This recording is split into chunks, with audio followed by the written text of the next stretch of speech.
میں ہر روز رب کو ایک خط لکھتی ہوں اور وہ روز جواب دیتا ہے کہ صبر کرو. کبھی کہتا ہے مایوس نہ ہو، میں ساتھ ہوں.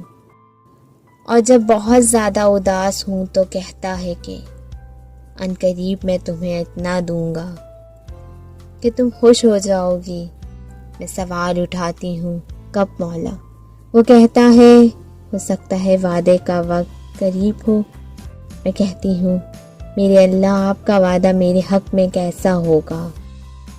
تو وہ کہتا ہے کہ تمہارے بعد میں آنے والی زندگی تمہارے پہلے آنے والی زندگی سے بہتر ہوگی.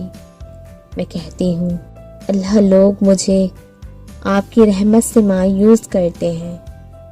مجھے میری کوشش کا نتیجہ بھی ویسا نہیں ملتا جیسا میں چاہتی ہوں. جب سب کو لگتا ہے میری خواہش پوری نہیں ہو سکتی تو آپ کیسے کریں گے؟ تو وہ کہتا ہے کہ بے شک میں ہر چیز پہ قادر ہوں.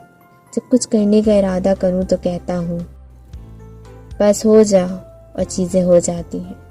پھر میں لاجواب سی ہو جاتی ہوں. کوئی سوال رہتا ہی نہیں، بس محبت بھری ایک امید اور یقین بھرا انتظار رہ جاتا ہے کہ میں اپنے رب سے مانگ کے محروم نہیں رہوں گی.